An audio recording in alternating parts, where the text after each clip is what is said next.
Hari ni aku nak unbox bukan satu, bukan dua, tapi 4 produk Honor yang terbaru. Honor baru je announce all scenario produk tau. Ada macam-macam jenis produk yang sesuai untuk pelbagai situasi. Tapi sebelum aku unbox semua produk ni, korang jemput like dulu video ni, okey? First kali kita ada Honor Pad X9A. Yang ni tablet budget tau, tapi ada spek yang menarik. Tablet ni sebenarnya aku dah buat tau dia punya unboxing.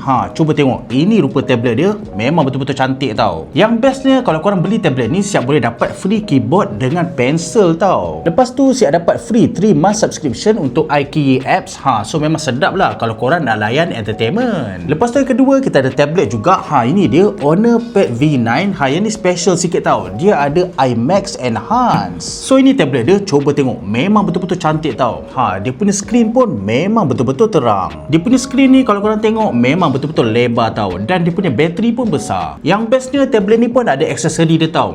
Cuba tengok. Yang ni dia punya casing, siap ada keyboard, lepas tu ada mousepad tau. Lepas tu yang ni pula dia punya pensel dan dia magnetic tau. So kalau letak dekat tablet ni dia akan terus cas. Tablet ni boleh buat macam-macam. Kalau korang minat bidang kreatif, lagi sesuai buat design dekat tablet ni. Untuk produk yang ketiga kita ada Honor Watch 5. Yang ni special untuk fitness. Dekat dalam kotak ni ada dia punya jam, lepas tu yang ni pula dia punya charger. Coba tengok dia punya screen ni, memang betul-betul sharp, besar dan smooth tau.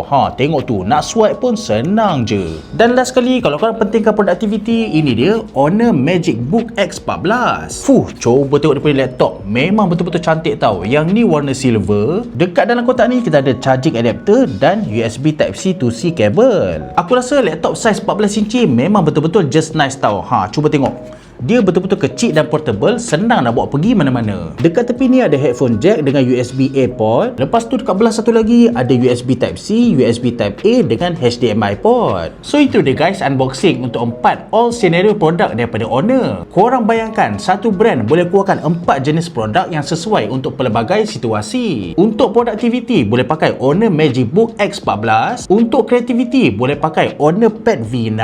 Untuk entertainment pula boleh pakai Honor Pad X9A. Lepas tu siap ada Honor Watch 5 tau. Untuk fitness. Ada lagi satu produk tau sebenarnya.